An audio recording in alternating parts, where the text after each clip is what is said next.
Hello बच्चों, मेरी पाठशाला में आपका स्वागत है।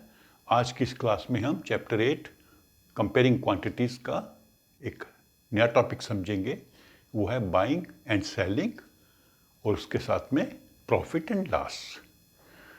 तो ऐसा मानते हैं कि एक आदमी है जिसके पास 500 रुपये हैं। वो 500 रुपये लेके मार्केट में जाता है और एक होलसेलर से एक शर्ट लेके आता है जिसकी प्राइस है ₹500। तो जो उसने 500 रुपये उसके पास थे, उसने शर्ट खरीदने में खर्च कर दिए। फिर वो अपनी कॉलोनी में आता है, उसकी छोटी सी शॉप है। उस शॉप में वो शर्ट को बेचता है। एक व्यक्ति उससे वो शर्ट खरीद लेता है, उसको खरीदता है 600 रुपये में।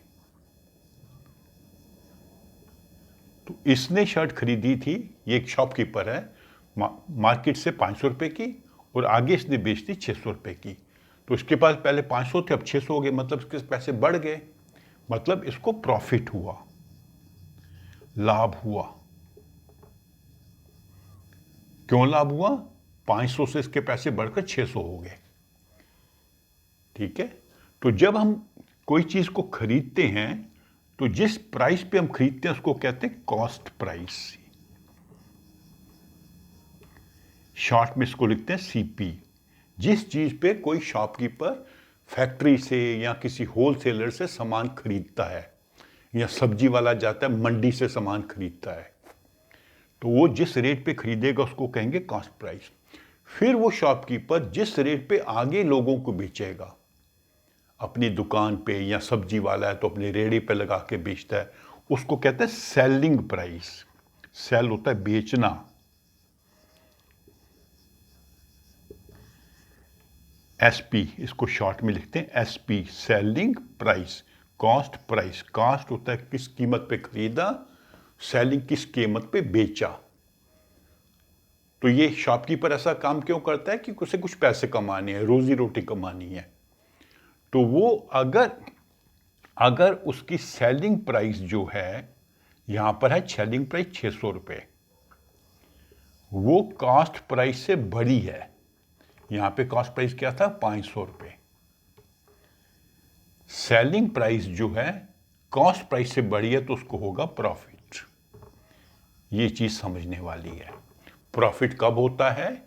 जब हम कोई चीज को कम दाम पे खरीदें और ज्यादा दाम पर बेचें, अधिक दाम पर बेचें। 500 पर खरीदा, 600 पर बेचा। लेकिन कभी उल्टा भी हो सकता है। कैसे? मान लीजिए यही शॉपकीपर फिर जाता है मार्केट में और एक होलसेलर से दूसरी शर्ट लेके आता है। इस बार वो महंगी शर्ट लाता है, तो उसकी कॉस्ट प्राइस बनती है 800 रुपये। 800 रुपये में वो शर्ट लेके आया नेक्स्ट डे। तो अभी जब वो बेचने लगा तो 800 रुपये में किसी ने वो शर्ट ली नहीं उससे, तो किसी ने उससे शर्ट खरीदी 700 में। तो उसके पास सुबह 800 थे, अब घट के 700 हो गए, मतलब उसके पैसे कम हो गए। वो 800 रुपये के लेके मार्केट में गया था, शर्ट खरीद के लाया, जब उसने बेची उसको 700 मिले, कम मिले। दैट मीन्स जब सेलिंग प्राइस कम होगी कॉस्ट प्राइस से, हम सस्ते में बेच रहे हैं, घाटे पे बेच रहे हैं, तो हो जाएगा लॉस।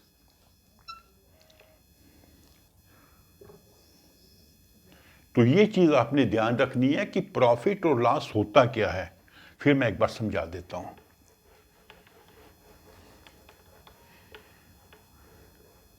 दो मान लीजिए एग्जाम्पल देता हूं।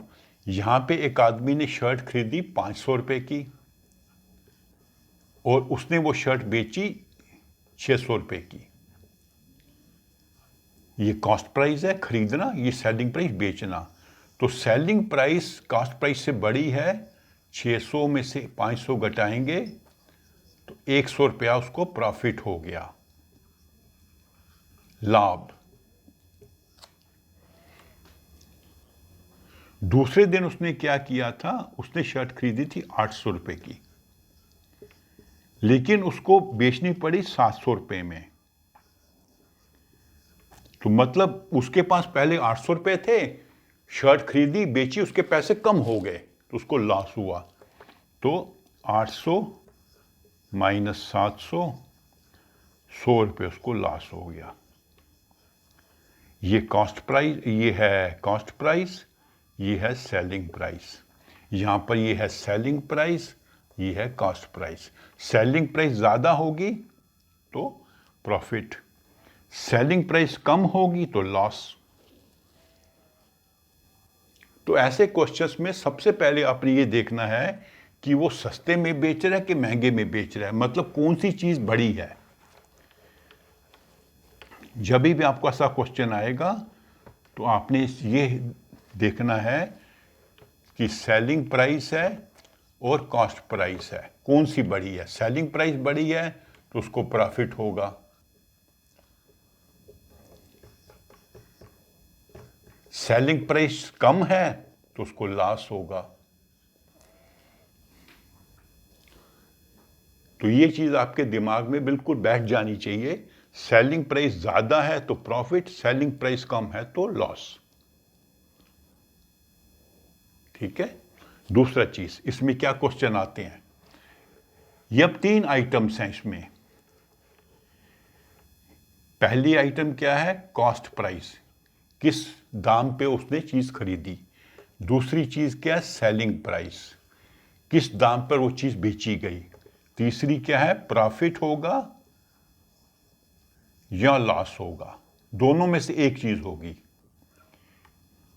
हाँ, अगर दोनों बराबर है तो ना लॉस ना प्रॉफिट। मान लो 500 रुपये की मैंने चीज़ खरीदी और 500 की ही बेच दी, तो मेरे पहले भी 500 रुपये, तभी भी 500 रुपये है, तो मेरा प्रॉफिट लॉस 0, नो प्रॉफिट ना लॉस। ये बहुत कम होता है कि सेम कॉस्ट प्राइस हो जो सेलिंग प्राइस हो। आमतौर पे दोनों में एक बड़ा होगा। तो अगर आपको कॉस्ट प्राइस बताया हुआ है, सेलिंग प्राइस बताया हुआ है, तो आप प्रॉफिट निकाल सकते हो, लॉस निकाल सकते हो।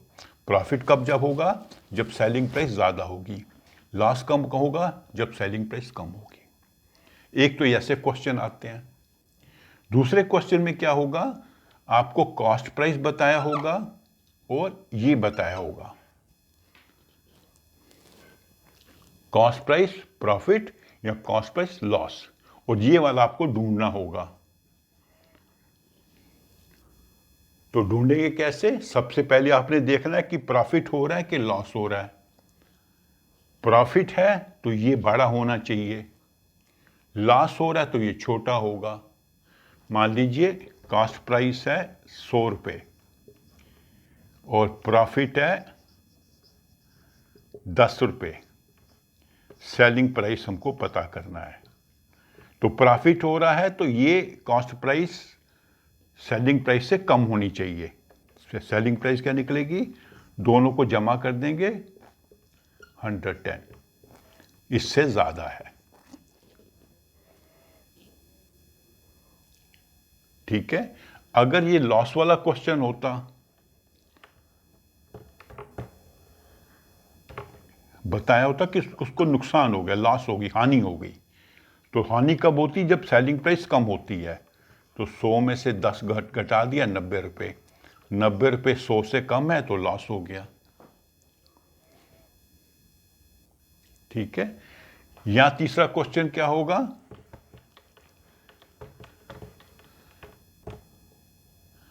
आपको सेलिंग प्राइस बताई है, प्रॉफिट लॉस बताया और ये ढूंढना है। ठीक है। इसमें भी देखिए, ये सेलिंग प्राइस 100 रुपया, प्रॉफिट 10 रुपया। मान लीजिए एक कोई किसी ने सामान बेचा, 100 रुपये का उसने बेचा, 10 रुपये उसको प्रॉफिट हुआ। तो प्रॉफिट का मतलब क्या होता है, कॉस्ट प्राइस कम होनी चाहिए। तो कॉस्ट प्राइस कैसे निकलेगा, 100 में से 10 घटाया 90 रुपये। 90 रुपये की चीज़ उसने 100 में बेची, उसको 10 रुपये प्रॉफिट हो गया। तो कॉस्ट प्राइस इससे कम है। और अगर उसको लॉस हुआ था, उसको लॉस हुआ था 20 रुपये मान लीजिए, तो लॉस का मतलब क्या है, कॉस्ट प्राइस ज़्यादा होनी चाहिए, उसने महंगी चीज़ सस्ते में बेच दी। तो क्या होगा, 100 जमा 20 120। ये देखिए, उसने महंगे में खरीदा और सस्ते में बेचा, उसको 20 रुपये लॉस हो गया। तो ऐसे आप कोई भी क्वेश्चन सॉल्व कर सकते हैं। सिर्फ आपने ये ध्यान रखना है कि इसमें प्रॉफिट हो रहा है कि लॉस हो रहा है। प्रॉफिट है तो सेलिंग प्राइस हमेशा बड़ी होगी प्रॉफिट में। लॉस हो रहा है तो सेलिंग प्राइस हमेशा कम होगी।